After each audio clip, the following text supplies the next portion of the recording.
दिसंबर की कड़ाके की ठंड थी। जयपुर दिल्ली हाईवे पर रात के लगभग 11 बजे थे। घना कोहरा छाया हुआ था। सड़क लगभग सुनसान थी। रोहित अपनी लग्जरी कार से जयपुर लौट रहा था। वो एक बड़ी कंपनी का मालिक था। करोड़ों का कारोबार था। आलीशान घर था। महंगी गाड़ियां थी। जिंदगी में उसे किसी चीज की कमी नहीं थी। लेकिन उस रात अचानक उसकी कार ने बीच रास्ते में ही जवाब दे दिया। रोहित ने कई बार स्टार्ट करने की कोशिश की, लेकिन कार चालू नहीं हुई। मोबाइल निकाला तो नेटवर्क भी नहीं था। ठंडी हवा शरीर को चीर रही थी। वो परेशान होकर सड़क किनारे खड़ा था कि तभी दूर एक टिमटिमाती रोशनी दिखाई दी। वो रोशनी एक छोटी सी चाय की दुकान की थी। रोहित जल्दी जल्दी वहां पहुंचा। दुकान पर लगभग 65 साल का एक बुजुर्ग आदमी बैठा था। सफेद दाढ़ी, चेहरे पर झुर्रियां और आंखों में अजीब सा अपनापन। बुजुर्ग ने मुस्कुराकर पूछा, बेटा क्या हुआ? रोहित ने पूरी बात बता दी। बुजुर्ग तुरंत बोला, इतनी ठंड में बाहर क्यों खड़े हो? अंदर आ जाओ बेटा। उसने रोहित को अंगीठी के पास बिठाया, गरम चाय बनाकर दी, फिर घर से रोटियां और सब्जी मंगवाई। रोहित हैरान था। एक अनजान आदमी उसके लिए इतना कुछ कर रहा था। रात काफी हो चुकी थी। बुजुर्ग बोला, बेटा आज यहीं सो जाओ, सुबह मैकेनिक बुला लेंगे। अगले दिन सुबह वो अपनी पुरानी मोटरसाइकिल से रोहित को लगभग 10 किलोमीटर दूर मैकेनिक के पास भी छोड़कर आया। जब कार ठीक हो गई तो रोहित ने जेब से 5,000 रुपए निकाले और बोला, बाबा ये रख लीजिए। लेकिन बुजुर्ग मुस्कुरा दिए, नहीं बेटा, मदद की कोई कीमत नहीं होती। रोहित ने बहुत आग्रह किया। तब बुजुर्ग ने जेब से एक पुरानी 500 रुपए की नोट निकाली और रोहित की शर्ट की जेब में डाल दी। रोहित हैरान रह गया। बाबा ये क्यों? बुजुर्ग मुस्कुराए और बोले, जब कभी जिंदगी में कोई ऐसा इंसान मिले जो मुसीबत में हो, उसकी मदद कर देना और समझ लेना कि ये 500 रुपए मुझे वापस मिल गए। रोहित कुछ बोल नहीं पाया। उसने बुजुर्ग के पैर छुए और वहां से चला गया। लेकिन जिंदगी की भाग दौड़ में धीरे धीरे वो घटना उसकी यादों में कहीं धुंधली पड़ गई। समय बीतता गया।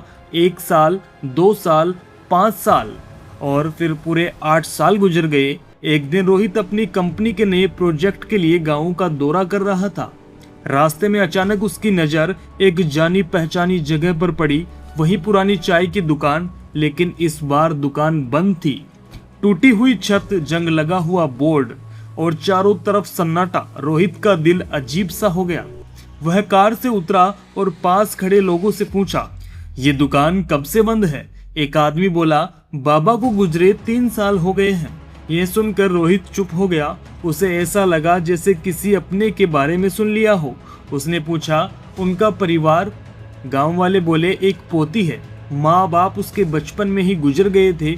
बाबा ने ही उसे पाला था। अब शहर की एक फैक्ट्री में मजदूरी करती है।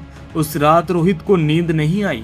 बार बार वही बुजुर्ग याद आ रहे थे, उसकी मुस्कान, उनकी बातें और वो 500 रुपए की नोट। अगले दिन उसने उस लड़की को ढूंढना शुरू किया। कई घंटे की तलाश के बाद वो उसे मिल गई। उसका नाम नेहा था। सिर्फ 22 साल की उम्र, लेकिन चेहरे पर संघर्ष साफ दिखाई देता था। वह सुबह से शाम तक फैक्ट्री में काम करती थी। रोहित ने उससे बात की। तब उसे पता चला कि बाबा की बीमारी के इलाज में बहुत कर्जा हो गया था। घर भी गिरवी रखा जा चुका था। नेहा अकेली सब संभाल रही थी। उस रात रोहित बहुत देर तक सोचता रहा। उसे लग रहा था जैसे जिंदगी उसे किसी अधूरे काम की याद दिला रही हो। कुछ दिनों बाद उसने चुपचाप नेहा का पूरा कर्जा चुका दिया।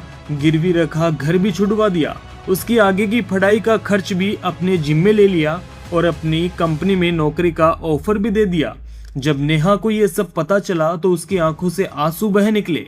वह रोते हुए बोली, सर मैं आपका ये एहसान कभी नहीं चुका पाऊंगी। रोहित कुछ पल चुप रहा। फिर उसने अपनी जेब में हाथ डाला। एक पुरानी मुड़ी तुड़ी 500 रुपए की नोट निकाली। वही नोट जो 8 साल पहले बाबा ने उसे दी थी। नेहा हैरानी से उसे देखने लगी।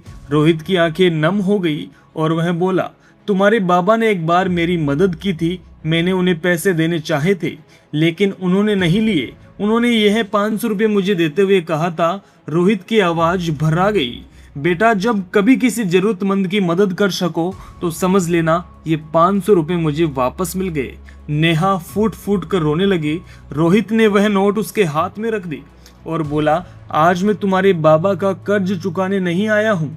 नेहा ने आंसू भरी आंखों से उसकी ओर देखा। रोहित मुस्कुराया, मैं तो बस उनका दिया हुआ सबक लौटाने आया हूँ। इतना कहकर वो बंद पड़ी चाय की दुकान की तरफ बढ़ गया। दुकान की दीवार पर बाबा की एक पुरानी सी तस्वीर टंगी थी। रोहित तस्वीर के सामने हाथ जोड़कर खड़ा हो गया। उसकी आंखों से आंसू बह रहे थे। वो धीरे से बोला, बाबा, उस रात आपने मुझे सिर्फ एक चाय नहीं पिलाई थी, आपने मुझे इंसानियत का मतलब सिखाया था। उसी समय हवा का एक झोंका आया। तस्वीर के पास रखा सूखा हुआ फूल नीचे गिरकर रोहित के पैरों के पास आ रुका। रोहित मुस्कुरा दिया। उसे ऐसा लगा जैसे बाबा आज भी वहीं खड़े हो। उसका दिल हल्का हो गया, क्योंकि आज उसे समझ आ गया था कि दुनिया में सबसे अमीर इंसान वो नहीं होता जिसके पास लाखों करोड़ों रुपए हो। सबसे अमीर इंसान वो होता है जो अपने जाने के बाद भी लोगों के दिलों में जिंदा रहे। सबसे अमीर इंसान वो होता है जो अपने जाने के आफ्टर भी लोगों के दिलों में जिंदा रहे।